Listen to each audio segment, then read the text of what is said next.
नमस्कार, यो AB news खबरको संकेत हो। अहिले तपाईँ पालिकाहरूको खबर दिने नेपालको एकमात्र खबर बुलेटिन पालिका खबरमा हुनुहुन्छ। म करिश्मा कार्की। पालिका खबर बुलेटिन पालिका खबर मिडिया हाउसले एबी न्यूज खबरमा गत असोज 1 गतेबाट प्रत्येक दिन साँझ 6 देखि 7 बजेसम्म र दिउँसो 3 देखि 4 बजेसम्म पुनः प्रसारण गर्दै आइरहेको छ। पालिकासँग सम्बन्धित समाचार दिने एकमात्र बुलेटिन देशभरका 77 जिल्लाका रेडियोबाट प्रसारण भइरहेको छ। आजको पालिका खबर प्रारम्भ गरौं मूल खबरबाट। माध्यमिक शिक्षा व्यवस्थापनको जिम्मा स्थानीय सरकारको काँधमा। बैतडीको पाटन नगरपालिकामा भने भएन अधिकारको सदुपयोग। संघीय सरकारबाट सहयोग नमिलेको गुनासो। स्थानीय सरकारलाई स्थानीय सञ्चित कोष सञ्चालनको जिम्मा। कोषको खाता प्रमुख प्रशासकीय अधिकृतले मात्रै चलाउन पाउने। जनप्रतिनिधिको भूमिका नहुने। कोरोनापछि धराशयी बनेको चाँगुनारायणको पर्यटन व्यवसाय तङ्ग्रिन थाल्यो। पर्यटक आकर्षित गर्न पर्यटकीय क्षेत्रको पूर्वाधार विकास गरिँदै पर्यटक भित्रिने अपेक्षा। खोटाङमा यलम्बरको 100 फिट अग्लो शालिग सहित पार्कको शिलान्यास। प्रदेश र स्थानीय सरकारको 14 करोड लगानीमा 18 महिनाभित्र पार्क निर्माण हुने। र झापाको कन्काई नगरपालिका र माछापुच्छ्रे बैंक बीच सम्झौता। सहुलियतपूर्ण कर्जा उपलब्ध गराइने। लाभग्राहीले न्यूनतम 3 लाखसम्म सहुलियतमा ऋण पाउने।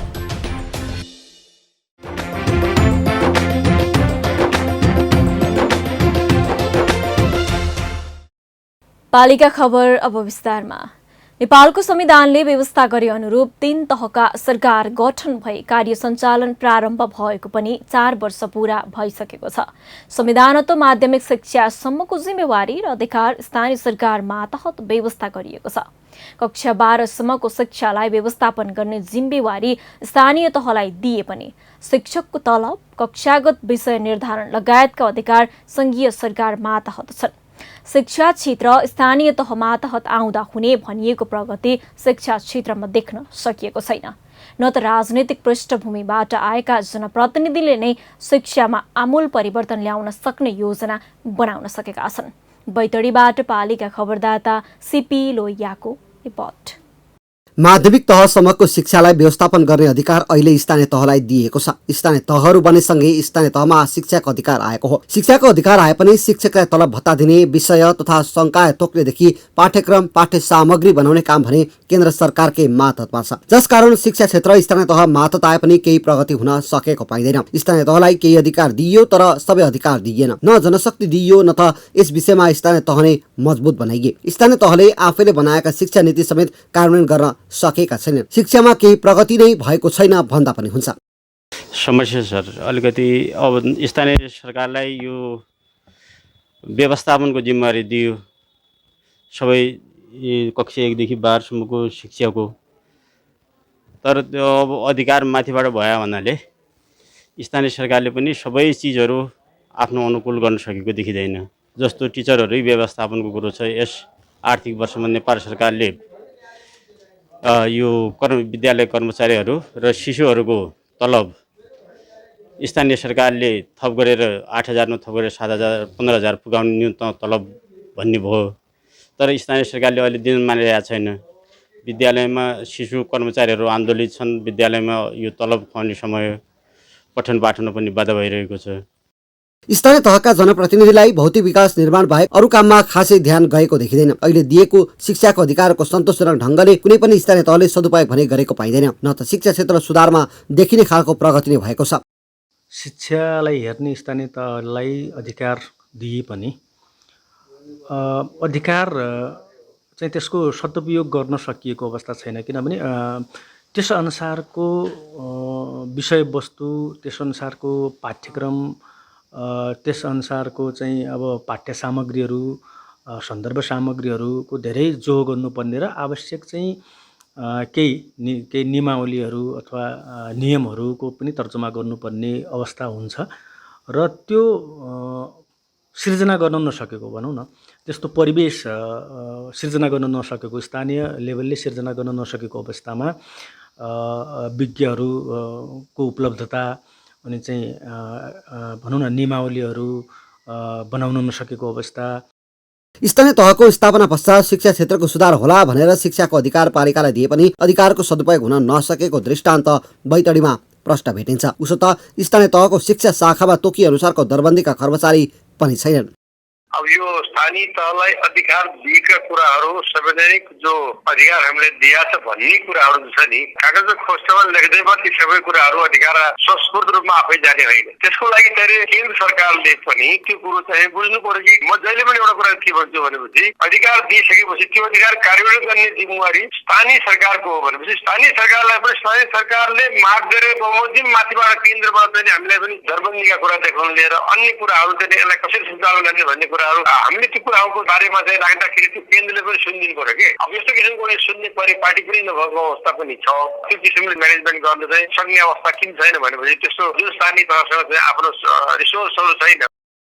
स्थानीय तहमा शिक्षाको अधिकार आए पनि त्यसको सदुपयोग न स्थानीय तहले गर्न सकेका छन् न त सङ्घ सरकारसँग समन्वय नै भएको छ। त्यसैले स्थानीय तहमा आएको शिक्षाको अधिकार अर्थहीन जस्तै बन्न पुगेको छ। यसलाई सही ढङ्गमा प्रयोगमा ल्याउन तिनै तहबीच समन्वयात्मक भूमिका अपरिहार्य देखिन्छ। अधिकार दिएपछि त्यसबारेमा अभिमुखीकरण गराउनु पनि उत्तिकै आवश्यकता पर्दछ। स्थानीय तहलाई सहयोग पुग्ने गरी अभिमुखीकरण, तालिम, क्षमता विकास गर्न सक्नुपर्छ। होइन भने यी अधिकार कागजमै सीमित हुन्छन् भन्ने शिक्षाको गुणस्तरीयता पनि घट्दै जानेछ। जनप्रतिनिधिले स्थानीय सरकारको बागडोर सम्हालेको पनि 4 वर्ष पूरा भइसकेको छ।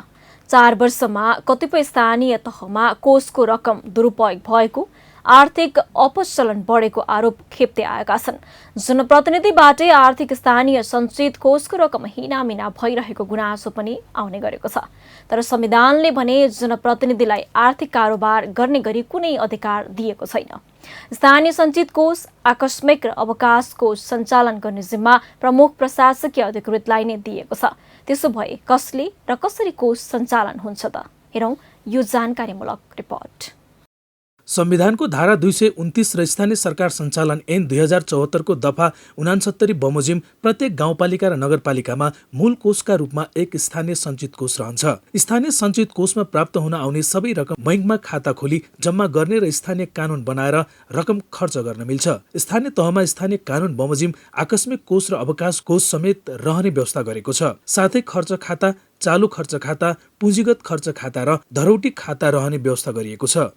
स्थानीय सञ्चित कोषमा जम्मा गर्न सकिने रकमहरू: आफूले उठाएको राजस्व तथा आयबाट प्राप्त रकम, राजस्व बाँडफाँडबाट प्राप्त हुने रकम, नेपाल सरकारबाट प्राप्त अनुदान तथा अन्य रकम, प्रदेश सरकारबाट प्राप्त अनुदान तथा अन्य रकम, कुनै व्यक्ति, सङ्घ वा संस्थाबाट प्राप्त रकम, राष्ट्रिय प्राथमिकताको आधारमा गाउँपालिका तथा नगरपालिकाको लागि नेपाल सरकारले विदेशी सरकार, निकाय, सङ्घ संस्था वा व्यक्तिबाट लिएको वैदेशिक सहायताबाट उपलब्ध गराएको रकम, अन्य गाउँपालिका तथा नगरपालिकाबाट प्राप्त अनुदान तथा अन्य रकम, आन्तरिक ऋणबाट प्राप्त रकम, अन्य कुनै स्रोतबाट प्राप्त हुने रकम। स्थानीय सञ्चित कोषबाट सिधै खर्च गर्न सकिन्छ वा सकिँदैन? स्थानीय सञ्चित कोषबाट सिधै खर्च लेख्न सकिँदैन। स्थानीय सञ्चित कोषमा जम्मा भएको रकमलाई आवश्यकता अनुसार विनियोजन ऐनद्वारा खर्च गर्न सकिने, रकम सञ्चालन खातामा ट्रान्सफर गरी आर्थिक कारोबार गर्नुपर्ने, स्थानीय सञ्चित कोषबाट रकम खर्च गर्ने सम्बन्धित अन्य व्यवस्था स्थानीय कानून बमोजिम हुने, आर्थिक वर्षको अन्तमा खर्च खातामा बाँकी रहेको रकम सञ्चित कोष खातामा ट्रान्सफर गरी खर्च खातालाई शून्य गर्नुपर्ने। सञ्चित कोषको खाता सञ्चालन कसले गर्छ? स्थानीय सञ्चित कोषको खाता सञ्चालन गाउँपालिका वा नगरपालिकाको प्रमुख प्रशासकीय अधिकृत र लेखा प्रमुखले मात्रै गर्न सक्ने। स्थानीय तहको अन्य खर्च खाता कसले सञ्चालन गर्छ? स्थानीय तहको खर्च खाताको सञ्चालन गाउँपालिका वा नगरपालिकाको प्रमुख प्रशासकीय अधिकृत वा निजले तोकेको अधिकृत स्तरको कर्मचारी र लेखा प्रमुख वा निजले तोकेको लेखाको कर्मचारीले गर्ने। स्थानीय सरकार सञ्चालन ऐन 2074 अनुसार प्रमुख प्रशासकीय अधिकृतका नाममा अख्तियारी जारी हुने व्यवस्था छ। निर्वाचित प्रतिनिधिले नीति तथा कानून बनाउने, कार्य सम्पादनका लागि वातावरण निर्माण गर्ने, अनुगमन गर्ने तथा कार्यक्रममा सहजीकरण गर्ने भएकाले निर्वाचित जनप्रतिनिधिले खाता सञ्चालन गर्न भने नपाउने संविधानले नै व्यवस्था गरेको छ। पालिका खबर बुलेटिनमा अब पालो ओपन ब्यालटको। आजको ओपन ब्यालटमा हामीले तपाईको पालिकाका पूर्वाधार विकासका कामले गति लिन नसक्नुको कारण के हो भनेर विभिन्न जिल्लावासीलाई सोधेका छौं।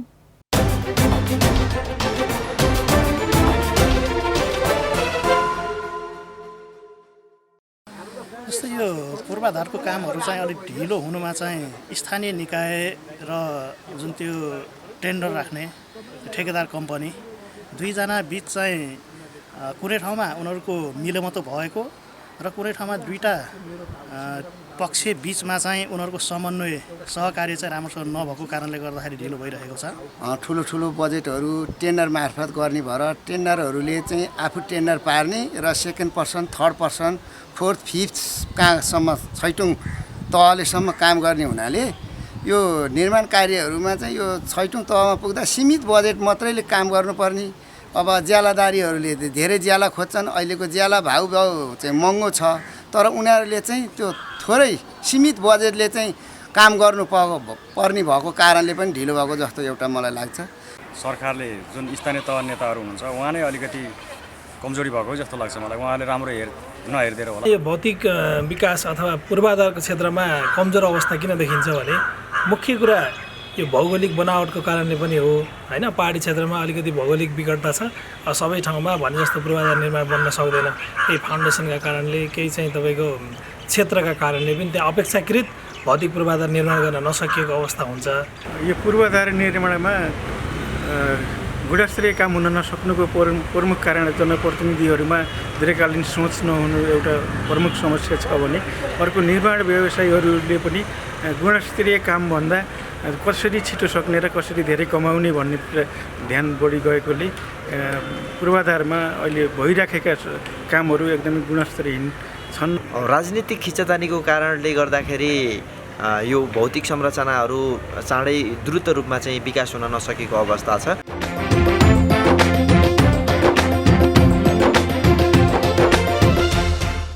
पालिका खबरको सिलसिला अझै जारी छ, त्यसअघि विश्राम अघि मूल खबर। माध्यमिक शिक्षा व्यवस्थापनको जिम्मा स्थानीय सरकारको काँधमा। बैतडीको पाटन नगरपालिकामा भने भएन अधिकारको सदुपयोग। संघीय सरकारबाट सहयोग नमिलेको गुनासो।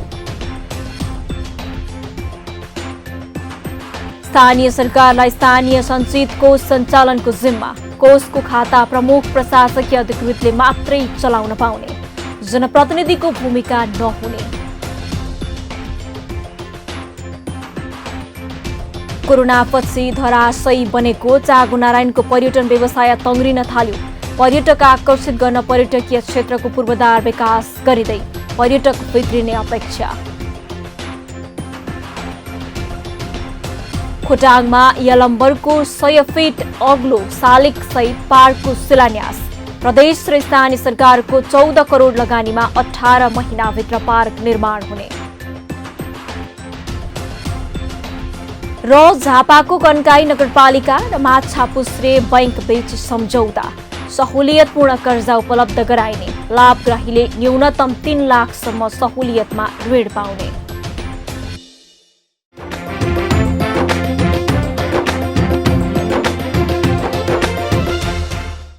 कोरोना महामारीका कारण सरकारको भिजिट 2020 असफल भयो। पर्यटन व्यवसायको करोडौंको लगानी डुब्यो। महामारीपछि जारी गरिएको निषेधाज्ञा र लकडाउनले थप व्यवसायी आक्रान्त बने। घुम्ने सोच बनाएका नागरिक घरबाटै बाहिर निस्किन नसक्ने गरी थुनिए। अहिले पनि महामारीको सन्तास कायम छ, तर पर्यटन क्षेत्र बिस्तारै चलबलाउन थालेको छ। स्थानीय सरकारको समन्वय र सहकार्यमा पर्यटन क्षेत्रमा आशा पलाएको छ। नगरपालिका र गाउँपालिकाको लगानीमा पूर्वाधार निर्माण भएका छन् भने भौतिक विकासमा पनि उल्लेख्य प्रगति हुन थालेको छ। भक्तपुरबाट पालिका खबरदाता विपना मुसिकवालको रिपोर्ट। नेपालमा घुम्न लायक थुप्रै स्थान छन्। हरेक जिल्लामा पर्यटक भित्र्याउन सक्ने सामर्थ्य छ। आन्तरिक पर्यटक होस् वा बाह्य पर्यटक, लोभ्याउन सक्ने प्राकृतिक सम्पदा, संस्कृतिले मुलुक भरिपूर्ण छ। तर ती सबै कुरालाई अघि बढाउन पूर्वाधारको अभाव एकातिर छ भने महामारीको सन्तास अर्कोतिर छ। यी समस्यालाई समाधान गर्दै पर्यटक आकर्षित गर्न अहिले स्थानीय सरकारदेखि पर्यटन व्यवसायी लागि परेका छन्। भक्तपुरको चाँगुनारायण नगरपालिकाले त पर्यटन क्षेत्र विकासका लागि सडक निर्माण, होमस्टे तालिम सञ्चालन, पदमार्ग निर्माण, पोखरी निर्माण तथा संरक्षण समेत गर्दै आएको छ। विश्व सम्पदा सूचीमा चाँगुनारायण मन्दिरको पुनर्निर्माण, आवश्यक पूर्वाधार निर्माणमा नगरपालिकाले नै जोड दिएको छ। साथै पर्यटक आकर्षित गर्न नगरकोटमा सिडी निर्माणदेखि भौतिक संरचना बनाउने क्रम चलिरहेको छ। पर्यटकीय स्थलहरू नगरकोट र चाँगुनारायण दुई ठाउँ छ। चाँगुनारायणमा हामीले 1000 सिडीहरू बनाउँदैछौँ, मल्लकालीन पोखरीहरू जीर्णोद्धार गर्दैछौँ, परिक्रमा मार्ग बनाउँदैछौँ। चाँगुनारायण मन्दिर परिसरको पुनर्निर्माणको कामलाई अलि द्रुत गर्न पहल कदमी हामी गर्दैछौँ। नगरकोटहरू बनाउँदैछौँ। एउटा हामीले कङ्क्रिटको 5 किलोमिटर लामो पदमार्ग दुई वर्ष अगाडि बनाइसक्यौँ। अहिले हामीले 7 किलोमिटरको मोहन पोखरीदेखि भैरी दरबारसम्मको प्राकृतिक पदमार्ग, जहाँ कङ्क्रिटहरू प्रयोग भएको छैन, जहाँ कुनै रुख बिरुवाहरू काटिएको छैन, त्यस्तो पदमार्ग हामीले निर्माण गरेका छौँ र आज त्यसको हामीले अवलोकन भ्रमण पनि गऱ्यौँ र पदयात्रा गऱ्यौँ। पालिकाले सम्भाव्य क्षेत्रको अध्ययन गरी मन्दिरको सौन्दर्य वृद्धि, भौतिक निर्माण, होमस्टे तालिम सञ्चालन गरेको छ। पर्यटन क्षेत्रको विकासका लागि केन्द्रको मुख ताक्नुपर्ने प्रवृत्तिको अन्त्य भई स्थानीय सरकारले आवश्यक नीति तथा कार्यविधि निर्माण गरेको छ। नगरपालिकाले पनि स्थानीय सञ्चालन ऐन 2073 को व्यवस्थालाई आधार मानेर होमस्टे कार्यविधि निर्माण र सोही अनुरूप होमस्टे सञ्चालनमा ल्याएको छ। हाल नगरकोट सामुदायिक होमस्टे सञ्चालनमा छ। कहाँ कतिवटा चाहिँ पर्यटनका क्षेत्रका सम्भाव्य स्थानहरू छन् त भन्ने कुरा चाहिँ खुलेको छ र अनि सामान्यभन्दा सामान्य मानिसहरूको पनि पहुँच चाहिँ नगरपालिकासँग हुने भयो। त्यसले गर्दा चाहिँ आफ्नो नजिकैको रहेको पर्यटकीय केन्द्रलाई चाहिँ त्यसको सौन्दर्यकरण गर्ने, त्यसलाई चाहिने पूर्वाधारका कुराहरू गर्ने, त्यहाँसम्म जाने बाटोघाटो अथवा चाहिँ अन्य कुराहरू जुन कामहरू गर्नुपर्ने छ, ती कुराहरूमा चाहिँ नजिकको मान्छेहरूको चाहिँ पहुँच नगरपालिकामा भएको कारणले गर्दा त्यहाँ पुग्ने गर्यो र अनि नगरपालिका आफैमा पनि चाहिँ कस्तो रह्यो भने आफ्नो नगरपालिकालाई चिनाउनको लागि के कस्ता त्यस्ता चाहिँ पर्यटकीय पूर्वाधारहरू हुन सक्छन्, गन्तव्यहरू हुन सक्छन्, तिनीहरूको विकास कसरी गर्न सकिन्छ भन्ने हिसाबले चाहिँ सोच बनाएर अगाडि बढेको देखिन्छ। उसले चाहिँ अब पर्यटनसँगको कार्यविधि नै लिएर आएको छ, होमस्टेसँगको कार्यविधि नै लिएर आएको छ। त्यस पछाडि यसरी चाहिँ हाइकिङ ट्रेलहरू बनाउने, अनि त्यस पछाडि आएर ड्यामहरू बनाउने, मन्दिरहरूको चाहिँ सौन्दर्यकरण र पुनर्निर्माण गर्ने जस्ता विभिन्न कामहरू पनि गरेको छ। पालिकाले पर्यटन क्षेत्रको विकासका लागि नेपाल होटल सङ्घ, नेपाल पर्यटन बोर्ड, संस्कृति पर्यटन तथा नागरिक उड्डयन मन्त्रालयसँग समन्वय गर्दै आएको छ। पर्यटन हबको रूपमा विकास गर्नका लागि नगरकोट बोजिमी ड्याम, चाँगुनारायण मन्दिर, महादेव पोखरी, मुहान पोखरी, भट्टे डाँडा लगायतका क्षेत्रको विकास तथा विस्तार गर्ने योजना पालिकाले बनाएको छ। स्थानीय तहले पर्यटन विकासका लागि योजना तथा नीति बनाए पनि सोचे अनुरूप पर्यटक नआएकोमा स्थानीय पर्यटन व्यवसायीको मन खिन्न छ। पहिला र लोकल सरकार आएपछिमा भिन्नता भनेको चाहिँ केही छ, किनभने पहिलाको र अहिलेकोमा चाहिँ धेरै जसो पर्यटकीय कामहरू भएको छ। जस्तै मन्दिरहरू अब भूकम्पपछि पनि भत्किया छ, तिनीहरूलाई पनि पुनर्निर्माणहरू गरिया छ। नयाँ नयाँ बाटाहरू बनाउने क्रमहरू, ट्र्याकहरू खोल्ने कामहरू भइरहेछ। सार्वजनिक स्थलहरूमा चाहिँ सार्वजनिक शौचालयहरू पनि निर्माण भइरहेछ। पर्यटकको सङ्ख्या भने त अब अहिले त कोभिडको कारणले गर्दा धेरै नै कम नै छ, लगभग बन्द नै स्थिति भयो बिचमा होइन। तर तपाईँको क्वेसन अनुसार चाहिँ मैले भन्नुपर्दाखेरि पर्यटकहरूलाई जति हामीले नयाँ नयाँ चिजहरू देखाउन सक्यो, पर्यटक त अटोमेटिकली बढ्दै जाने कुरा न हो। जस्तै एउटा पर्यटक आउँछ, उसले केही नयाँ कुरा देख्यो भने उसले आफ्नो साथीभाइहरूलाई पनि सेयर गर्छ, अनि सेयर गरिसकेपछि नयाँ नयाँ मान्छेहरू नयाँ नयाँ ठाउँमा हेर्नको लागि अब भनौँ आन्तरिकदेखि बाह्य पर्यटकहरू पनि बढ्नु चाहिँ जान्छ नै। यो त सत्यता नै हो। भक्तपुरमा मात्रै होइन, देशभर पर्यटक पुगेको पाइँदैन। दशैंमा केही हदसम्म पर्यटक पाएक पर्ने स्थानमा गएका छन्, तर त्यो सोचे अनुरूप भने होइन। चाडपर्वमा होटल लज भरिभराउ हुनुपर्नेमा त्यसो भएको पाइँदैन। यद्यपि महामारीको जोखिम बिस्तारै कम हुँदै आएकोले पर्यटन क्षेत्र पुनः जुर्मुराउने अपेक्षा गरिएको छ। पालिका खबर बुलेटिनमा अब पालो पालिका टकको।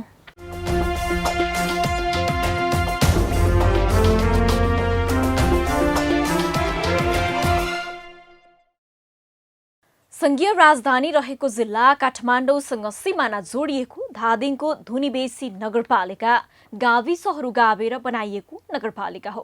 काठमाडौँ उपत्यकाको लाइफलाइन पृथ्वी राजमार्गको केही किलोमिटर यो नगरपालिकामा पनि पर्छ। काठमाडौँबाट नजिक रहेको धुनीबेसीले कृषिजन्य उत्पादन काठमाडौँमा आपूर्ति गर्दै आएको छ। आजको पालिका टकमा हामी धुनीबेसी नगरपालिकाका मेयर बालकृष्ण आचार्यसँग विभिन्न विषयमा केन्द्रित रहेर कुराकानी गर्दैछौँ। मेयर साहब नमस्कार अनि स्वागत छ यहाँलाई पालिका टकमा। नमस्कार। हजुर मेयर साहब, हामी सुरुवात गरौँ। मेयर साहब, काठमाडौँसँग सीमा जोडिएको धुनीबेसी नगरपालिकाको विकास निर्माणको गति कस्तो छ बताइदिनुहोस् न। हस्, धन्यवाद। धुनीबेसी नगरपालिका काठमाडौँ जिल्लासँगै जोडिएको नगरपालिका हो। यो काठमाडौँ जिल्लाका 3टा नगरपालिका चाहिँ यसका सिमानामा पर्छन् र त्यो मात्रै नभए काठमाडौँ जिल्लाको उपत्यकाभित्रको सबै फोहोरहरू फाल्ने डम्पिङ साइट पनि बन्चरी डाँडा यही नगरपालिकाभित्र पर्छ र यसमा चाहिँ राष्ट्रिय राजमार्गहरू, त्रिभुवन राजपथ, पृथ्वी राजमार्गहरू चाहिँ यही भूभागबाट गइरहेको छ भने अहिले वैकल्पिक मार्गको रूपमा रहेको धार्के सीतापाइला, भेमरुङ्गा लामी डाँडा सडकहरू पनि यसै भित्रबाट पर्छ।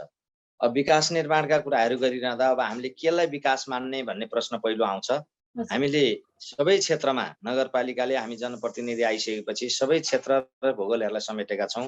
हामीले खानेपानीमा पनि विकास गरेका छौँ, स्वास्थ्यमा गरेका छौँ, शिक्षामा गरेका छौँ, कृषिमा गरेका छौँ र पूर्वाधारमा लगायतका सबै क्षेत्रहरू पर्यटन हिसाबले सबै क्षेत्रहरूलाई हामीले विकाससँग जोडेका छौँ। अब त्यसमध्येमा मैले यहाँलाई भनिरहँदा मैले अब खानेपानीको क्षेत्रमा भन्दा हाम्रो नगरपालिका राजधानीको नजिक भएर पनि सबै ठाउँमा बिजुली बत्तीहरू पुगि नसकेको अवस्थाको नगरपालिका हो र खानेपानीको चाहिँ 4-5 घण्टा दैनिक बोकेर डोकोमा गाडी राखेर बोकेर पानी खानुपर्ने अवस्थाको नगरपालिका हो। यो नगरपालिकामा हामीले आइसकेपछि अब बिजुली बत्तीको चाहिँ समस्या लगभग अब इमर्जेन्सी बाहेकका बत्तीहरू नपुगेको गाउँ छ भन्नुपर्ने अवस्था छैन। हामीले 3 वर्षको अवधिमा हाम्रा पहलमाथि कामहरू भएको छ नेपाल विद्युत प्राधिकरणसँगको सहकार्यमा। मेयर साहब, जस्तो कि तपाईँको नगरपालिकामा राष्ट्रिय राजमार्ग पनि पर्छ, राजमार्ग हुँदाका फाइदा वा बेफाइदा चाहिँ के हुने रहेछन्? राष्ट्रिय राजमार्ग हुँदा फाइदा र बेफाइदा भनेको अब कसले कसरी त्यसलाई क्यास गर्न सक्छ, कति हामीले चाहिँ त्यहाँ बेनिफिट लिन्छौँ भन्ने कुरोमा पनि फरक पर्दो रहेछ। अहिले हामीले सरसर्ती हेर्दा चाहिँ राष्ट्रिय राजमार्ग भएकै कारणले पनि हामी अलिकति पछि पऱ्यौँ कि हाम्रा नागरिकहरू अलिकति पछि परेछन् कि भन्ने कुरोमा चाहिँ हाम्रो बुझाइ छ। किन त्यसो भनिरहँदा मैले के भने यहाँ राजमार्ग चाहिँ आयो गयो, राजमार्गका छेउछाउमा रहेका बस्तीहरूका लागि कसरी व्यवस्थापन गर्नुपर्छ, यी नागरिकका जमिनहरू चाहिँ अब राष्ट्रिय राजमार्गले ओगटेका जमिनहरू चाहिँ खेतीयोग्य जमिनहरू चाहिँ आज सडकले क्याप्चर गरिरहेको छ, अधिग्रहण गरेर लिएको छ। यो वरिपरिका नागरिकलाई चाहिँ हामीले कस्ता सिपहरू दिनुपर्छ, अब हामीले कस्ता प्रविधिहरू दिनुपर्छ र उहाँहरूलाई कसरी सेटल गर्नुपर्छ, यहाँका शिक्षा स्वास्थ्यमा हामी के गरिदिनुपर्छ भन्ने कुरामा चाहिँ राज्यले अलिकति नदेखेको हो कि भन्ने हामीलाई लाग्यो। र त्यति मात्रै नभई राजधानीको नजिकको नगरपालिका र अनि हाइवे पनि जोडिएको हुनाले हाम्रा यहाँका नागरिकहरूलाई अब सामान्य हिसाबले भन्नुपर्दा थोरै तरकारी खेती गरे पनि, एउटा गाई पाले पनि, एउटा भैँसी पाले पनि त्यो बजारमा लान सक्ने बजारीकरणका हिसाबले सहजीकरण भयो हाइवे भएको कारणले गर्दा, राष्ट्रिय राजमार्गको कारणले गर्दा। मेयर साहब, यो कृषिको कुरा यहाँले निकाल्दाखेरि मैले यसैमा जोड्न चाहे, काठमाडौँ उपत्यकामा कृषिजन्य खाद्य पदार्थ आपूर्ति गर्नमा कहलिएको नगरपालिकामा पर्छ, यहाँले पनि भन्नुभयो। तपाईँ निर्वाचित भइसकेपछि चाहिँ कृषि उत्पादन बढाउन के योजना अघि सार्नुभयो यहाँले? हामीले धुनीबेसी नगरपालिकामा हाम्रा यस्ता कृषिसँग एउटा कृषिको उर्वर भूमि हो धुनीबेसी नगरपालिका, बजारीकरणका हिसाबले पनि राजधानीमा जोडिएको कारणले गर्दा यो एकदम चाहिँ सहज रूपमा हामी बजारमा लान सक्छौँ र किसानहरू पनि यहाँका यहाँ चाहिँ झन्डै 70% जनता चाहिँ कृषिमै आधारित नागरिकहरू हुनुहुन्छ र त्यस कारणले गर्दा यहाँका चाहिँ एकदम चाहिँ इमान्दार र मेहनती किसानहरू भएको कारणले गर्दा यहाँको उत्पादन राम्रो छ र हामी यहाँ उत्पादन भइरहेको छ। हामी आइसकेपछि यो एउटा निर्वाहमुखी खेतीलाई अब प्रविधिसँग जोड्नुपर्छ भनेर एउटा नयाँ टेक्नोलोजीहरू दिने, तालिमहरू ट्रेनिङहरू दिने, उहाँहरूलाई चाहिँ हाइटेक प्रविधिका नर्सरीहरू दिने, अनि टनेल खेतीहरू बेमौसमी सबै मौसममा चाहिँ एउटै मौसममा चाहिँ सबैले एउटै खेती गर्दाखेरि मूल्यको पनि अलिकति समस्या हुने र उहाँ बिक्रीमा पनि बजारीकरणका लागि समस्या हुने भए हुनाले हामीले त्यसलाई चाहिँ अनि बजारीकरणका हिसाबले पनि कहाँ कुन खेती कति बेला गर्ने भन्ने विषयमा पनि हामीले कृषि प्राविधिहरू मार्फतबाट सेवाहरू दिएर उहाँहरूलाई टनेल मिनी टेलरहरू बाँड्ने कामहरू गरेका छौँ। एक वर्षमा झन्डै 100 जना भन्दा बढी किसानहरूलाई हामी यस्ता प्रविधिहरू हस्तान्तरण गर्छौँ। अब त्यति मात्रै नभए हामीले बिरुवाहरू बोट बिरुवाहरूका पनि त्यत्तिकै अनुदानमा हामी बिरुवाहरू दिन्छौँ।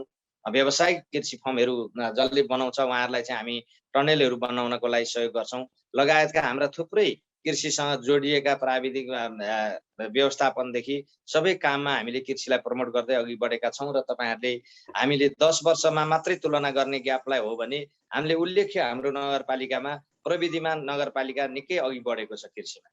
मेयर साहब, हामी अर्को विषयमा जाउँ। काठमाडौँ उपत्यकाको बढ्दो जनसङ्ख्या चापलाई कम गर्न धुनीबेसी जस्ता नगरपालिकामा स्याटेलाइट सिटी निर्माण गर्ने सम्भावनाका बारेमा केही योजना अघि सार्नु भएको छ कि छैन? यो स्याटेलाइट सिटीको रूपमा एकदम विस्तार गर्न सक्ने नगरपालिका हो। हामी नगरपालिकामा आइसकेपछि हामीले नगर विकास कोषसँग पनि समन्वय गरेर हामीले डिपिआर बनाउने कामहरू गरेका छौँ। हामीले जहाँका जुन जमिनहरूमा चाहिँ हामीले 900 रोपनी जमिनमा 30,000 जति नागरिकहरू अट्ने गरी हामीले एउटा प्लानिङ पनि गरेका छौँ र यसलाई यो एउटा अहिले सुरुङ मार्ग देशकै गौरवको आयोजना यो नौबिसेबाट चाहिँ हाम्रो साबिक नौबिसे अहिले निवेशीको 9 नम्बर वडादेखि चन्द्रागिरीसम्म निक्लिने जुन सुरुङ मार्ग छ, यो सुरुङ मार्ग पनि यही भूभागमा पर्ने भएको हुनाले हामीले यसलाई चाहिँ व्यवस्थापन गर्ने र यसको पनि बेनिफिट लिने हिसाबले अब काठमाडौँको त्यो उकुस भएका नागरिकहरूलाई हामी एउटा स्याटेलाइट सिटीको रूपमा यो ध्वनिबेसीलाई व्यवस्थापन गर्न सक्छौँ भनेर हामीले सडक पूर्वाधारहरूको डिपिआर हामीले चाहिँ गुरु योजना बनाउँदै हामीले न्यूनतम 6 मिटर भन्दा सानो सडक नबनाउने र हामीले 30 मिटरसम्मका सडकहरू राष्ट्रिय राजमार्ग बाहेकका 30 मिटरसम्मका सडकहरूको हामीले सुरुवाती गरेका छौँ र यसलाई सिटी लाइट बनाउने हिसाबले खानेपानीका लाइनदेखि सडकका पूर्वाधारसम्म बनाउने कामहरू गर्दै हामी सहरको पनि परिकल्पना गरेर हामी त्यसको पनि तयारीमा अघि बढिसकेका छौँ। मेयर साहब, जस्तो कि यो अधिकार सम्पन्न स्थानीय सरकार हुँदा जनताले त्यसको अनुभूति चाहिँ गर्न पाएका छन् कि छैनन्? अब अनुभूति गर्न नपाउने भन्ने त प्रश्नै रहेन। आज छुन सक्ने, गर्न सक्ने, दुःख व्यक्त आफ्नो दुःख देखाउन सक्ने र त्यो समाधानका केही पहल गरिदिने सरकार भनेकै स्थानीय सरकार हो। यो पक्कै अनुभूति गर्नुभएको छ। आज कुनै पनि स्थानीय तहका नागरिकहरूले कुनै पनि चाहिँ देशका के अरे पालिकाका नागरिकहरूले प्रदेश र केन्द्रसँग कति पहुँच हुन सक्छ, उहाँहरूले कसरी अनुभूति गर्न सक्नुहुन्छ, यहाँहरूले पनि बुझ्नु भएको छ। वास्तवमै अनुभूति गर्न सक्ने सरकार नै स्थानीय सरकार भएको हुनाले उहाँहरूको समस्यासँग हामी प्रत्यक्ष नजिक छौँ। मेयर साहब, हामी अन्तिममा छौँ। कार्यकालको अन्तिम वर्षमा तपाईँले के योजनामा आफूलाई केन्द्रित गर्नुभएको छ त्यो पनि सुनाइदिनुहोस् न। मैले अहिले नै भने यहाँहरूलाई हामीले सबै योजनाहरू छन् हामीसँग। हाम्रो अन्तिम होइन, यो हाम्रो पहिलो कार्यकाल हो। यो त्यस कारणले गर्दा हाम्रो अन्तिम भन्ने यो अहिले होइन, यो हाम्रो पहिलो कार्यकाल हो। हामी पहिलो कार्यकालमा हामी कति गर्न सक्छौँ र यसलाई निरन्तर रूपमा कहाँ पुर्याउन सक्छौँ, कसरी लान्छौँ भनेर हाम्रो तयारी छ। हामी त्यही किसिमले सुरुवात गरेका छौँ। हामीले सबै क्षेत्र, मैले भने स्वास्थ्यमा हामीले उल्लेख्य प्रगति गरेका छौँ। यहाँलाई बताउँ, यहाँ हामीले धुनीबेसी नगरपालिकामा कोभिडको अवधिमा हामी निर्वाचित भएर आउँदा कुनै पनि हाम्रो नगरपालिकामा एउटा मात्रै पनि एम्बुलेन्स सेवा थिएन नगरपालिकाको। कुनै क्लबहरूले चलाएका थिए होलान्, तर हाम्रो नगरपालिकाको स्वास्थ्य केन्द्रको थिएन। हामीसँग एउटा पनि हस्पिटल थिएन, एकजना पनि डाक्टर थिएन, एउटा पनि ल्याब थिएन। त्यो सबै हामीले व्यवस्थापन गरेका छौँ र हामीले 70 वर्ष नआएका ज्येष्ठ नागरिक, अपाङ्गता भएका पहिलो र दोस्रो चाहिँ कार्ड पाउने नागरिक र गर्भवती आमा दिदी बहिनीहरूको लागि हामीले सदाका लागि त्यो 3टा एम्बुलेन्सलाई चाहिँ फ्री सेवा दिने निर्णय गरेका छौँ। मेयर साहब, अन्त्यमा जुन यो कोभिड-19बाट स्थगित भएका विद्यालयहरू कहिलेबाट खुल्दैछन् कि खुलिसके मेयर साहब? विद्यालय हाम्रो खुलिसकेका छन्। हाम्रा सबै विद्यालयहरू खुलिसकेका छन् र हामीले चालु गराइसकेका छौँ। जुन विद्यालयमा अब बिरामीको प्रकोप हुन सक्छ, कुनै बच्चाहरू बिरामी भएर आउन सक्छ भनेर हामीले उहाँहरूको प्यारेन्ट्सहरूलाई बोलाउने, प्यारेन्ट्सहरूलाई चाहिँ आफ्नो टोल बस्तीमा हामीले चाहिँ उहाँहरूलाई सम्पर्क गर्ने र कुनै पनि टोलमा आफ्नो वरिपरिका मान्छेहरू बिरामी भयो भने खबर गर्ने गरी हामीले टोलमा चाहिँ हामीले त्यो चाहिँ त्यहाँका नागरिकहरूलाई अवेरनेस हामीले चाहिँ गराएका छौँ र हामीले जनप्रतिनिधिहरू परिचालन हुनुभएको छ। उहाँले कुनै पनि टोलमा समस्या आयो भने हाम्रो स्वास्थ्य कर्मीहरूलाई हामीले सम्पर्क गर्न लगाएका छौँ। हामीले त्यो कारणले गर्दा हाम्रो विद्यालय चालु छन् अहिले। हजुर, हस्त मेयर साहब, यो महत्त्वपूर्ण समयको लागि यहाँलाई धेरै धेरै धन्यवाद। हस्, धन्यवाद।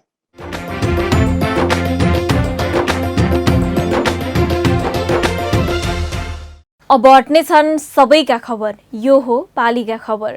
पालिका खबरको सिलसिला अझै जारी छ, त्यसअघि विश्राम अघि मूल खबर।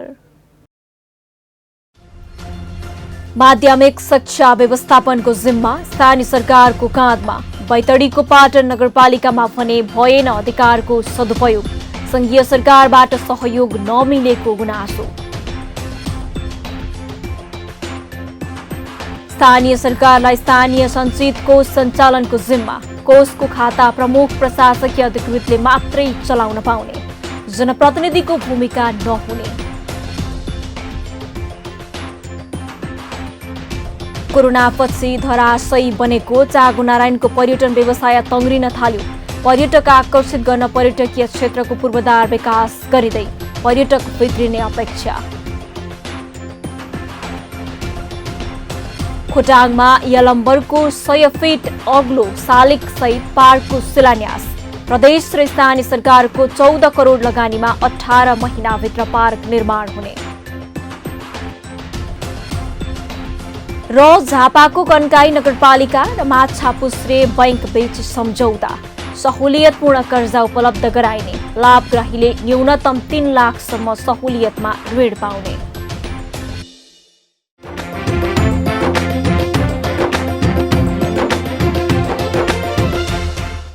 पालिका खबर बुलेटिनमा अब पालो पालिकामा आजको। आज दिनभर कुन पालिकामा के भयो? सहकर्मी सन्तोष पोखरेलको साथमा पालिकामा आज।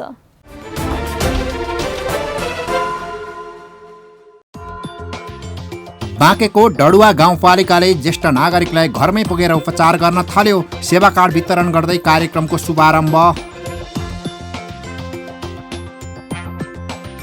सोलुखुम्बुको थुलुङ दुधकोशी गाउँपालिकाले अनलाइन मार्फत सेवा दिन थाल्यो। अब नागरिकले घरमै बसेर कर तिर्न सक्ने। बर्दियाको बाँसगढी नगरपालिकाले 1 जना मेडिकल अधिकृत र 3 जना कार्यालय सहयोगी करारमा नियुक्त गर्ने। इच्छुकले 15 दिनभित्र पालिकामा दरखास्त बुझाउनु पर्ने। काठमाडौँको गोकर्णेश्वर नगरपालिकाले कृषकलाई 50% अनुदानमा आलुको बिउ वितरण गर्ने। बिउ लिन कृषकले 21 कार्तिकभित्र पालिकामा निवेदन दिनुपर्ने। काठमाडौँ महानगरपालिकाले वडा नम्बर 21 एङ्गालमा सामुदायिक सहरी स्वास्थ्य क्लिनिक सञ्चालनमा ल्यायो। वडा भवन नबनुन्जेल एङ्गाल क्लबको भवनमा क्लिनिक सञ्चालन हुने। जाजरकोटको बारेकोट गाउँपालिकाले स्वास्थ्य सेवा प्रवाहमा अन्य पालिकालाई उछिन्यो। स्वास्थ्य सेवा प्रवाहलाई आधार बनाई गरिएको समीक्षामा बारेकोट 1 नम्बरमा पर्न सफल। रुकुम पश्चिमको चौरजहारी नगरपालिकाले सामुदायिक विद्यालय र बाल विकास केन्द्रलाई जिन्सी दाखिला तथा हाजिरी प्रतिलिपि पठाउन जारी गर्यो सूचना। 12 कार्तिकभित्र शिक्षा शाखामा पठाइसक्नुपर्ने।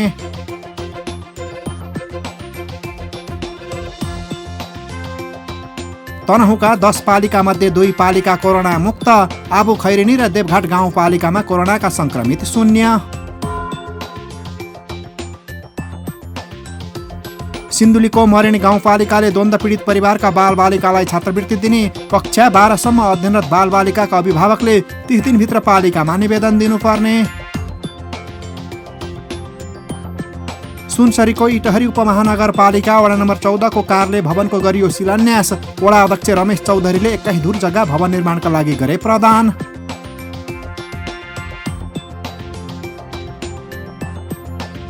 बेमौसमी वर्षाले धानबालीमा गरेको क्षतिको विवरण सङ्कलन गर्न प्रभावित पालिका व्यस्त।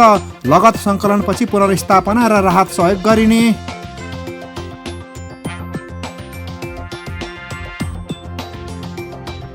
पर्साको वीरगञ्ज महानगरले लामखुट्टे नियन्त्रणका लागि लामखुट्टेको लार्भा मार्न थाल्यो। विभिन्न वडामा लार्भा मार्ने ब्लिचिङ पाउडर छर्किन सुरु। जुम्लाको तातोपानी गाउँपालिका वडा नम्बर 4 को नेत्रज्योति माविको भवन बाढीले बगाएर बगरमा परिणत। पठन पाठन ठप्प। चितवनको भरतपुर महानगरपालिका वडा नम्बर 5 मा आधारभूत स्वास्थ्य कार्यालयको भवन निर्माण गरिने, भवनको गरियो शिलान्यास।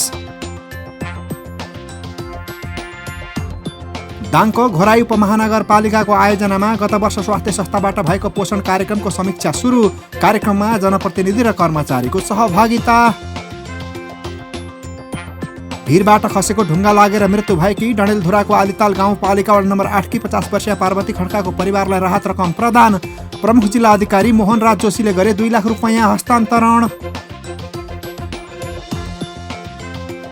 नवलपुरको मध्यबिन्दु नगरपालिकाले कृषकलाई 50% अनुदानमा गहुँको बिउ वितरण गर्ने, बिउ लिन कृषकले कृषि शाखामा सम्पर्क गर्नुपर्ने।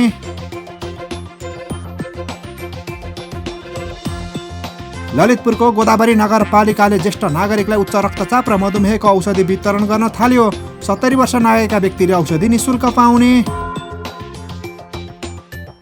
काठमाडौँको कागेश्वरी मनोहरा नगरपालिकाका नगर प्रमुख कृष्णहरि थापाले गरे वडा नम्बर 8 मा सञ्चालन भइरहेका योजना अनुगमन, स्थानीयसँग आगामी दिनमा समावेश गर्नुपर्ने योजनाका विषयमा पनि छलफल। र काङ्ग्रेस नगर समितिद्वारा रूपन्देहीको सैना मैना नगरपालिकासँग बेमौसमी वर्षाले किसानको धानमा पुर्याएको क्षतिको राहत उपलब्ध गराउन माग, समितिले नगर प्रमुख चित्रबहादुर कार्कीलाई ज्ञापन पत्र बुझायो।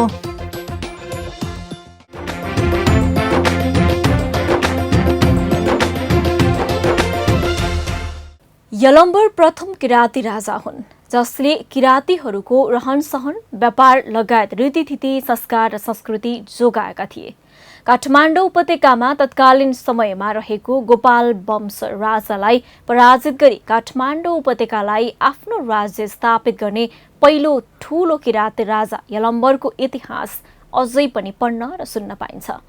लामो समयसम्म शासन गरेका उनी किराँती समुदायमा निकै चर्चित छन्। उनै राजाको शालिग सहितको पार्क निर्माण गर्न खोटाङको दिक्तेल रूपाकोट मजुवागढी नगरपालिका कम्मर कसेर लागेको छ। प्रदेश 1 सरकारको 70 र नगरपालिकाको 30% गरी 14 करोडमा विश्वकै अग्लो यलम्बर मूर्ति स्थापना गरिँदैछ। खोटाङबाट पालिका खबरदाता राजन ठटालको एक रिपोर्ट। किराँत धर्म आदिम कालदेखि प्रचलनमा थियो। किराँत धर्मकै आधारमा 32 पुस्तासम्म नेपालमा किराँत शासन चलेको थियो। किराँत शासनको प्रथम राजा यलम्बर हुन्। यलम्बरकै सम्झनामा यलम्बर सम्बत प्रचलित छ। यलम्बरलाई भाषा वंशावलीमा किरातेश्वर महादेवको अवतारका रूपमा मानिएको छ। अर्थात् किराँतको पहिचान यलम्बरसँग जोडिएको छ भने उनीलाई नै किराँतीले सधैँ महत्त्व दिने गर्दछन्। उनै राजाको शालिग निर्माण गरेर पर्यटन प्रवर्धन गर्ने सोचमा खोटाङको दिक्तेल रूपाकोट मजुवागढी नगरपालिका लागेको छ। वडा नम्बर 14 बुइपामा यलम्बर हाङको 100 फिट अग्लो शालिग शिलान्यास समेत गरिएको छ। नछुङ धनीराम नछुङले मुनधुमी विधि अनुसार मागी गरेपछि नगरपालिका प्रमुख दीपनारायण रिजाल र उपप्रमुख वीणादेवी राईले प्रथम किराँती राजा यलम्बर हाङको शालिग तथा यलम्बर पार्क शिलान्यास गरेका हुन्।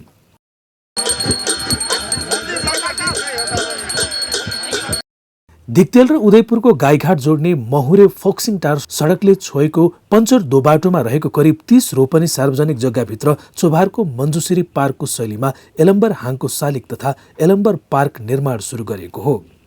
प्रवेश शुल्क बापत सङ्कलन हुने रकमको 60% नगरपालिका र 40% रकम प्रदेश सरकारको कोषमा जम्मा हुने गरी यलम्बर हाङको शालिग तथा यलम्बर पार्क निर्माणको काम अघि बढाएको हो। किराँत समुदायको इतिहासलाई संरक्षण गर्दै पर्यटन प्रवर्धन गर्ने उद्देश्यले शालिग सहित पार्क निर्माण गरिएको नगरपालिकाको भनाइ छ। 100 फिट अग्लो यलम्बरको मूर्ति भएको ठाउँ कुन हो भन्दा बुइपा हो भनेर एउटा इतिहास रचना भएको छ, रचना हुन लागिरहेको छ। यसबाट हामी के अनुमान गर्न सक्छौँ भने मान्छेको उपस्थिति भएपछि आर्थिक गतिविधि स्वतः रूपमा हुन्छ। यसले यस भेगका थुप्रै दाजुभाइ दिदीबहिनीहरूले रोजगारी प्राप्त गर्नुहुनेछ। धेरैभन्दा धेरै मान्छेहरूको समृद्धिको आधार यो यलम्बर पार्क बन्नेछ। त्यो हिसाबले हामीले यो यलम्बर पार्कको डिजाइन गरेको बेहोरा म यहाँहरूको बिचमा जानकारी गराउन चाहन्छु। यलम्बर हाङको शालिग तथा यलम्बर पार्क निर्माणको ठेक्का उमा तुवाचुङ अनसुबी जेबीले लिएको छ। आगामी 18 महिनाभित्र यलम्बर पार्क तथा यलम्बरको शालिग राख्ने काम पूरा हुने नगर प्रमुख रिजालले बताए। यलम्बर हाङको शालिग तथा यलम्बर पार्क निर्माणका क्रममा हालसम्म 1 करोड 50 लाख खर्च भइसकेको छ। आजको जुन ऐतिहासिक यलम्बर पार्क र यलम्बरको 100 फिट हाइटको स्ट्याचु बनाउने जुन जिम्मेवार प्राप्त मलाई भएको छ, सम्पूर्णलाई के आग्रह गर्न चाहन्छु भने यस ऐतिहासिक घडीमा उभिएर यस ऐतिहासिक निर्माण कामको मितिले 15 महिनाको टाइम पिरियडमा यस निर्माण कार्य चाहिँ निश्चित रूपमा पनि सम्पन्न गर्नेछु भनेर म यहाँ सम्पूर्णलाई यो शुभेच्छुकहरूलाई म यो प्रतिबद्धता जाहेर गर्न चाहन्छु। शालिग सहितको पार्क निर्माण सुरु भएपछि पर्यटन प्रवर्धनमा सघाउ पुग्ने भन्दै स्थानीय उत्साहित भएका छन्। प्रथम राजा यलम्बर हाङको 100 फिटको शालिग बनिरहँदा बैपमा भोलि किराँत संस्कृति र सभ्यताको एउटा अध्ययनको केन्द्र बन्ने सम्भावना छ। हामीले त्यो पनि एउटा हेरेका छौँ। त्यसपछि स्थानीय युवाहरूले, स्थानीय व्यवसायीहरूले, स्थानीय वासीहरूले भोलि पर्यटनसँग जोडिएर आर्थिक समृद्धिका विभिन्न कार्यक्रमहरू गर्नाले यहाँ आर्थिक उपार्जन पनि हुने हामीले देखेका छौँ। पार्क अन्तर्गत हालसम्म गेट, बाटो, कफी सप, रेस्टुरेन्ट लगायतका संरचना बनिसकेका छन्। यलम्बर पार्कमा घुमफिर गर्ने ठाउँ, विश्राम गर्ने फलामे कुर्सी, फ्री वाइफाई, कफी तथा फास्टफुड लगायतका आधुनिक सेवा सहितको संरचना निर्माण गर्ने डीपीआरमा उल्लेख छ। न गाउँ न सहर छुट्दैनन् कुनै खबर। यो हो पालिका खबर। पालिका खबरको सिलसिला अझै जारी छ। त्यसअघि विश्राम अघि मूल खबर। माध्यमिक शिक्षा व्यवस्थापनको जिम्मा स्थानीय सरकारको काँधमा। बैतडीको पाटन नगरपालिकामा भने भएन अधिकारको सदुपयोग। संघीय सरकारबाट सहयोग नमिलेको गुनासो। स्थानीय सरकारलाई स्थानीय सञ्चित कोष सञ्चालनको जिम्मा। कोषको खाता प्रमुख प्रशासकीय अधिकृतले मात्रै चलाउन पाउने। जनप्रतिनिधिको भूमिका नहुने। कोरोनापछि धराशयी बनेको चागुनारायणको पर्यटन व्यवसाय तङ्ग्रिन थाल्यो। पर्यटक आकर्षित गर्न पर्यटकीय क्षेत्रको पूर्वाधार विकास गरिँदै पर्यटक भित्रिने अपेक्षा। खोटाङमा यलम्बरको 100 फिट अग्लो शालिग सहित पार्कको शिलान्यास। प्रदेश र स्थानीय सरकारको 14 करोड लगानीमा 18 महिनाभित्र पार्क निर्माण हुने। र झापाको कन्काई नगरपालिका र माछापुच्छ्रे बैंक बीच सम्झौता। सहुलियतपूर्ण कर्जा उपलब्ध गराइने। लाभग्राहीले न्यूनतम 3 लाखसम्म सहुलियतमा ऋण पाउने।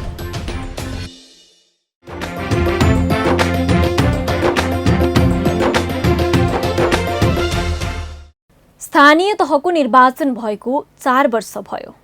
4 वर्षमा जनप्रतिनिधिले हरेक पटक सार्वजनिक गर्ने नीति तथा कार्यक्रम र बजेटमा कृषि क्षेत्र प्राथमिकतामा राख्ने गरेका छन्। कृषकको जीवनस्तर उकास्न भन्दै अनेकन योजना अघि सार्ने पनि गरिएको छ। त्यसमाथि पनि स्थानीय तहमा अहिले कृषकलाई सहुलियत कर्जामा ऋण अनुदान सहयोग दिने गरिएको छ। विभिन्न बैंक तथा वित्तीय संस्थासँग समन्वय र सहकार्य गर्दै स्थानीय सरकारले कृषकलाई सहयोग गर्ने गरेका छन्। झापाको कन्काई नगरपालिकाले पनि माछापुच्छ्रे बैंकसँग सम्झौता गरेर कृषकलाई सहुलियतमा ऋण र कर्जा उपलब्ध गराउने भएको छ। झापाबाट पालिका खबरदाताको एक रिपोर्ट। झापाको कन्काई नगरपालिकाले माछापुच्छ्रे बैंकसँग सम्झौता गर्दै सहुलियतपूर्ण कर्जा र 10 लाख भन्दा कमको व्यक्तिगत तथा सामूहिक साना किसान कर्जा उपलब्ध गराउने भएको छ। नगर प्रमुख राजेन्द्र कुमार पोखरेल र बैंकका चीफ बिजनेस अफिसर डिलेराम गिरीबीच कर्जा उपलब्ध गराउने सम्झौता पत्रमा हस्ताक्षर भएको छ।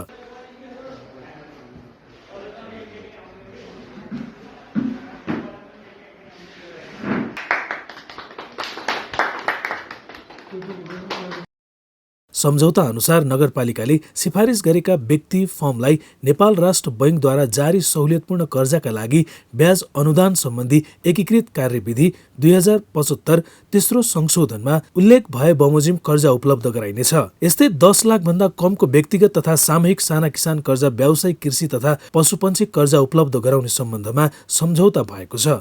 यद्यपि पालिकाले अनुदानमा अघि सारेका योजनामा भने यो सम्झौता लागू नहुने बैंकले जनाएको छ। लास्ट इयरको हेर्नुहुन्छ भने सरकारले चाहिँ 42 अर्ब चान्चुलको चाहिँ ब्याज अनुदान दिएको छ यो पाउने मान्छेहरू। अब यो नगरपालिकामा त्यति छैन होला, तर धेरै नेपाल अधिराज्यभरि यसमा 3 खालको चाहिँ सहुलियतपूर्ण एउटा चाहिँ यो साना अहिले हामीले गरेको चाहिँ साना 15 लाखभन्दा तलको व्यक्तिगत सामूहिक जमानीमा दिने लगायत साना मझौला घरेलु उद्योगको लागि दिने कर्जाको यो चाहिँ शीर्षक अन्तर्गत। यता नगरपालिकाले भने उक्त सहयोग नगर क्षेत्रका कृषि तथा पशुजन्य क्षेत्रको व्यवसाय प्रवर्धन गरी उत्पादन एवं रोजगारी अभिवृद्धि गर्न शिक्षित बेरोजगार युवालाई मुलुकभित्र रोजगारका अवसरहरू सिर्जना गर्न मद्दत पुग्ने दावी गरेको छ। सम्झौता अनुसार लाभग्राहीले न्यूनतम 3 लाखसम्म सहुलियतमा ऋण पाउने नगरपालिकाले जनाएको छ। खास गरेर अब यो सम्झौता भनेको चाहिँ कन्काई नगरपालिकाका युवा उद्यमीहरू विशेष गरेर कृषि क्षेत्रमा चाहिँ काम गर्ने युवाहरूलाई चाहिँ स्वरोजगार बनाउनको निमित्त हामीले कन्काई नगरपालिका र यो बाछापुछ्रे ब्याङ्क बिचमा चाहिँ एउटा सम्झौता भएको छ। त्यो सम्झौता अनुसार चाहिँ अब हाम्रो पहिला त उद्यमीहरूलाई चाहिँ उहाँहरूले कतिले तालिम लिनुभएको छ, नलिनु भएकोलाई तालिम दिएर चाहिँ यो सस्तो ब्याजमा भनेको 5% ब्याजमा चाहिँ उहाँहरूले 3 लाख रुपियाँसम्म चाहिँ कर्जा पाउने गरी हाम्रो माछापुछ्रे ब्याङ्क र कन्काई नगरपालिका बिचमा भएको सम्झौता हो। विदेशबाट फर्केका युवाको विदेशमा आर्जन गरेको सिप र व्यावसायिक दक्षता उपयोग गर्दै उनीहरूलाई स्वरोजगार बनाउन, महिला उद्यमशील क्षमताको विकास गर्न, दलित समुदायको परम्परागत सिप र पेसालाई आधुनिकीकरण एवं प्रवर्धन गर्न कर्जा उपलब्ध गराइने सम्झौतामा उल्लेख गरिएको छ। पालिका खबर बुलेटिनको अन्त्यतिर छौं। मूल खबर पुनः एकपटक। माध्यमिक शिक्षा व्यवस्थापनको जिम्मा स्थानीय सरकारको काँधमा। बैतडीको पाटन नगरपालिकामा भने भएन अधिकारको सदुपयोग। संघीय सरकारबाट सहयोग नमिलेको गुनासो। स्थानीय सरकारलाई स्थानीय सञ्चित कोष सञ्चालनको जिम्मा। कोषको खाता प्रमुख प्रशासकीय अधिकृतले मात्रै चलाउन पाउने। जनप्रतिनिधिको भूमिका नहुने। कोरोनापछि धराशयी बनेको चाँगुनारायणको पर्यटन व्यवसाय तङ्ग्रिन थाल्यो। पर्यटक आकर्षित गर्न पर्यटकीय क्षेत्रको पूर्वाधार विकास गरिँदै पर्यटक भित्रिने अपेक्षा। खोटाङमा यलम्बरको 100 फिट अग्लो शालिग सहित पार्कको शिलान्यास। प्रदेश र स्थानीय सरकारको 14 करोड लगानीमा 18 महिनाभित्र पार्क निर्माण हुने। र झापाको कन्काई नगरपालिका र माछापुछ्रे बैंक बीच सम्झौता। सहुलियतपूर्ण कर्जा उपलब्ध गराइने। लाभग्राहीले न्यूनतम 3 लाखसम्म सहुलियतमा ऋण पाउने। हवस् त आजको पालिका खबर बुलेटिन यति नै। पालिका बुलेटिन फेसबुक, युट्युब, इन्स्टाग्राम र हाम्रो अनलाइन संस्करण www.palikakhbar.com बाट हेर्न, पढ्न र सुन्न सक्नुहुनेछ। साथै यो बुलेटिन देशका 77 जिल्लाका रेडियोबाट पनि हरेक दिन सुन्न सक्नुहुनेछ। पालिकाहरूको गतिविधि समेटिने नेपालको एकमात्र खबर बुलेटिन पालिका खबर लिएर भोलि पुनः आउने नै छौं। एबी न्यूज खबर हेर्दै रहनुहोला। नमस्ते।